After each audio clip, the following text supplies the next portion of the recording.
આજે ગોંડલ ગણેશભાઈના સમર્થનમાં અને ધૈર્યભાઈના સમર્થનમાં સમગ્ર તાલુકો બંધ છે અને સમગ્ર તાલુકાની જનતા પણ તેમના સમર્થનમાં તેમના નિવાસસ્થાને પહોંચી છે અને સમગ્ર શહેર અને તાલુકો બંધ છે કે જે ગણેશભાઈ ઉપર કેસ થયો છે એમાં ખોટા આક્ષેપ થયા છે કે ગણેશભાઈ લુખાઓ આવા આક્ષેપ થયા છે, પણ જેની ઉપર 17 ગુનાઓ થયા છે એ લોકો ખરેખર લુખાઓમાં એની ગણતરી થાય અને ગણેશભાઈ પણ ગોંડલ તાલુકાની આમ જનતાને એક કાળો ડાઘ લાગવા નથી દીધો. આજ સુધી ગોંડલની અંદર ઘણા લોકો બહારથી આવી ખેડૂતોની જમીનો, ખેડૂતોના દુકાનો, આમ શહેરની અંદર લુખાઓ આવતા એમાં પણ ક્યારેય ગણેશભાઈએ નીચી આંચ નથી કરી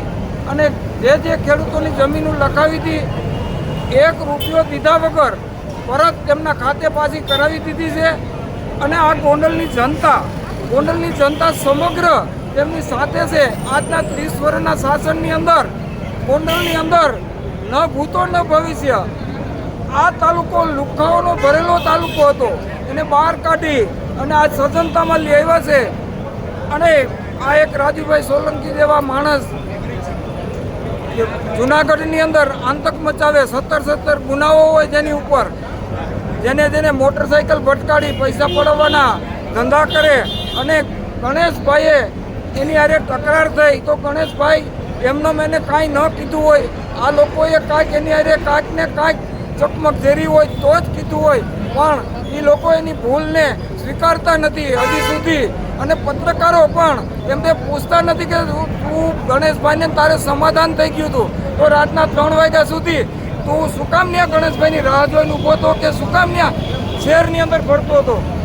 આ લોકોને કોઈએ આવી દબંગી કરવાની કોઈએ પરવાનગી આપી છે તો કેવી રીતે આ સમાજને, આ બધા સમાજને ગુંગળા કરે છે. મેઘવાડ સમાજ સારો સમાજ છે, બધા એમાં આવા લુખાઓ ન હોય અને લુખાગીરી ન કરે. આંબેડકર જે દેશના ઘડવૈયા છે પણ બધા સમાજને આંખો એની હારે દોરી અને સમાજને ગુંગળા કરવાના અત્યારે પ્રયાસ કરી રહ્યા છે. અને ખોટું જન આંદોલન ઉપાડી અને જે ગોંડલની સામે વીરવિઘ્ન ઊભું કરી અને ગોંડલની જનતાની સામે એને એક દુશ્મનાવટ ઊભી કરવી હોય એવા અત્યારે પ્રયાસ લાગી રહ્યા છે.